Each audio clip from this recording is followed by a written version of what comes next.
Hey guys, so I thought we'd start off today's video with a little bit of footage of what I've been doing the past 2 days. So we've settled into our mapping strategy, which is destructive play, Maven, boss rushing.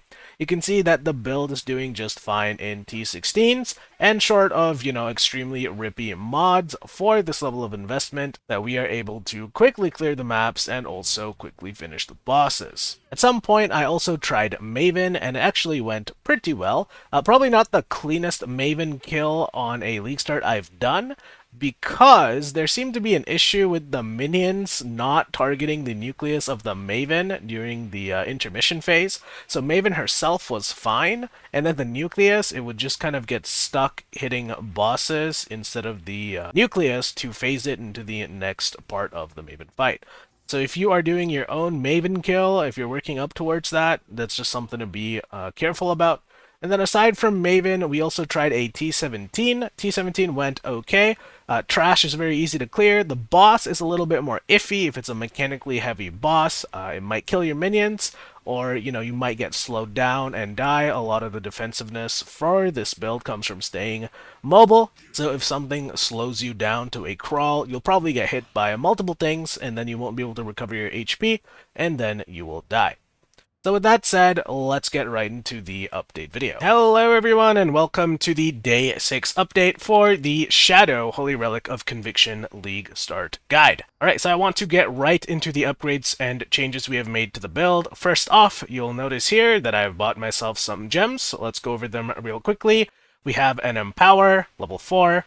This costs about 7 divines. It's going to add 3 skill gem levels to our summon Holy Relic. And then we have Enhance, giving us 24 quality. This is also level 4. And this is going to get us to the third breakpoint of 30% cooldown recovery rate for our summon Holy Relics. Alright, the reason it's level 4 is because I am just future-proofing the character in case I get the 30% Ashes of the Stars amulet, right? So when all of that gets put in, and then your Summon Holy Relic is corrupted to have more quality, you will hit the 4th and 5th breakpoints. Then we have Awakened Minion Damage Support. This one has not been leveled up to full yet. When it is fully leveled, it'll give you +1 to any supported minion gems. Then we'll be using Awakened Void Manipulation Support.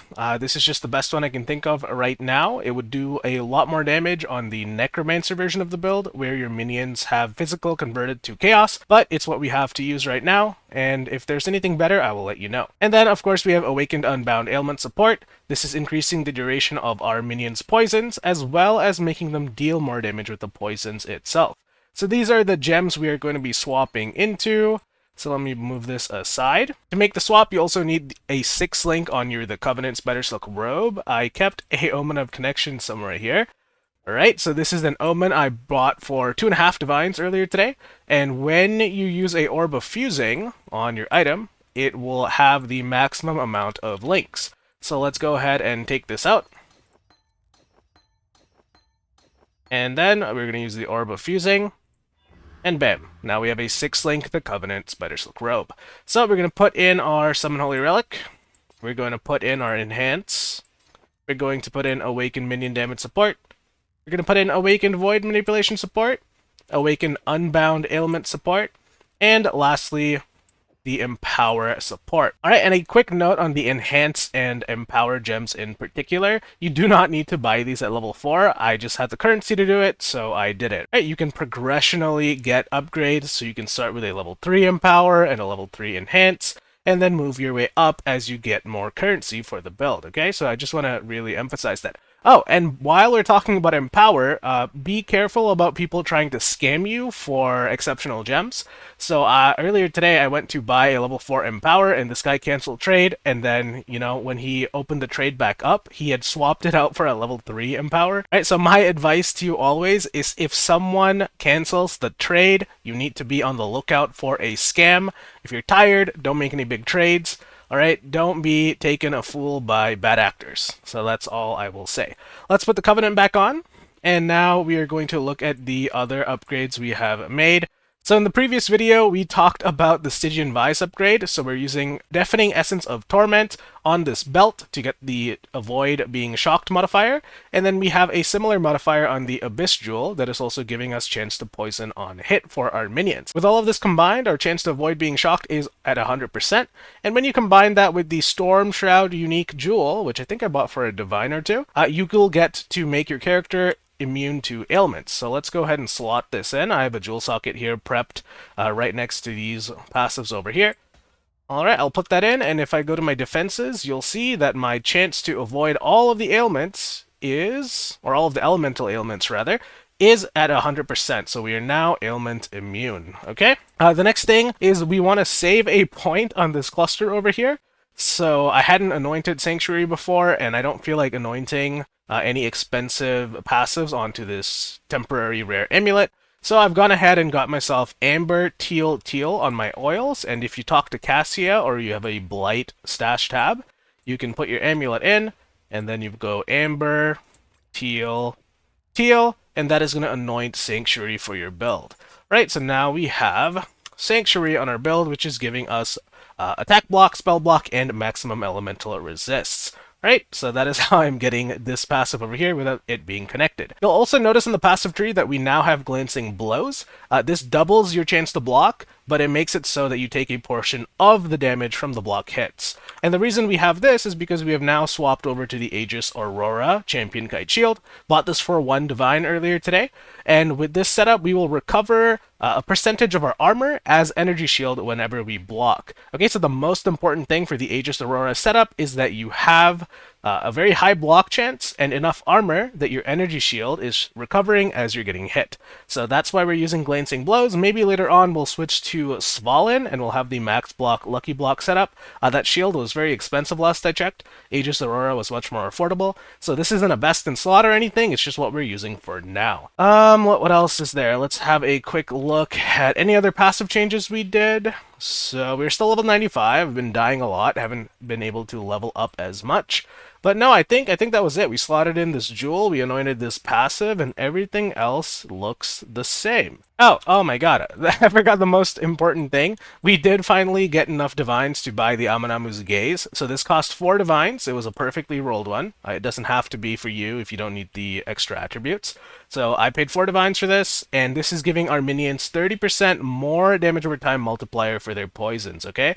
So make sure you have 4 other Abyss Jewels to proc this to its full effect. So make sure you have 4 Ghastly Eye Jewels either on your belt or in your passive tree that are giving you the chance to poison enemies on hit. Alright, with all of that said, let's go see how this build looks. I'll summon my Holy Relic minions.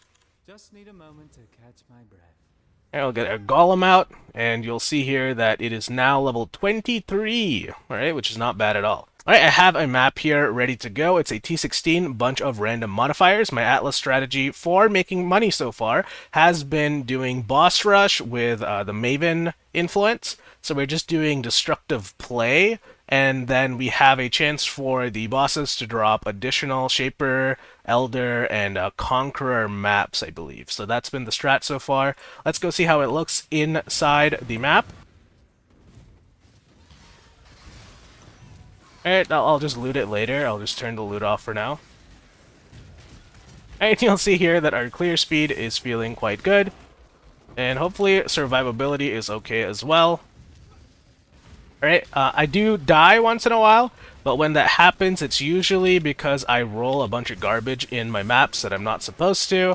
You know, I think, hey, maybe I can handle spell suppression on the map, and then my minions do, like, you know, half as much damage as I expect them to. Or, you know, since it's destructive play, sometimes I'll put unique bosses are possessed, and then, like, 3 really bad bosses will just take their turns, like, spit roasting me. Like, yeah. That's most of why I've died in this build. Otherwise, you kill things fast enough that they're not a problem.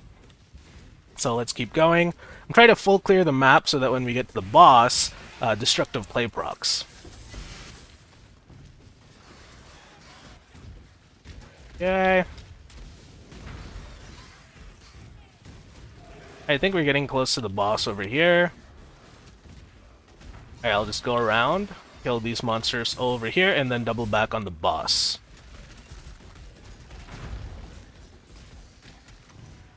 Oh, there's a nameless seer there? Okay, we're gonna come back for that. Okay, here's another guy. And the boss should be here. Alright, we didn't quite get it all fully cleared, but it should be good enough to proc destructive play. Alright, I'll put a portal just in case I die. Alright, and then let's sit here and kill the boss. Alright, weird boss. The invulnerability phase here, so I can't even show you the damage. Alright, there it is. There's this guy over here.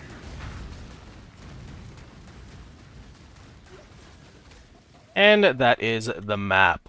Alright, so let's go look at the Nameless Seer and what he has to offer. Our single target damage could be a little bit better, and the reason it's not is because we have another breakpoint to hit for the Ashes of the Star, right? That's going to add a bunch of quality for your Summon Holy Relic. We also need to corrupt this gem so that it gets level 21.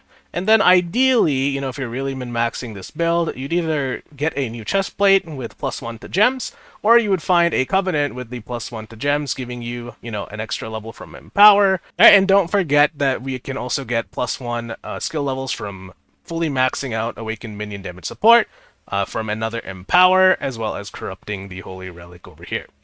So let's go see what the Nameless Seer has to offer. Alright, purchase items, and let's have a look over here. Looks like a bunch of crap. Heat Shiver is interesting. This is a Maligaros, and a really low-rolled Face Breakers. So, what do I do here? I'll probably just take the Maligaros for fun. I guess I could have taken the Heat Shiver to sell it. But, yeah, that was the map, and I will see you back in base. Alright, so we're back in base, and I think that covers everything I wanted to share with you today. In terms of Atlas progression, we have finished 113 out of the 115 maps, so the only 2 maps I am missing is the 2 unique maps that are worth a lot of money right now, and I think that is the Trial of the Cowards or something, and Putrid Cloister. Not sure what that name is, but yeah, those 2 maps for some reason have a lot of trade value. We have 3 of our Void Stones, so I did my Maven earlier, and I am working towards doing Uber Elder. So maybe I'll have some clips of that playing at the start of this video. My plan was to go do it after I showed you the gear upgrade. You'll see here in my fragment section that I have the fragments ready to go. So I was farming fragments earlier today.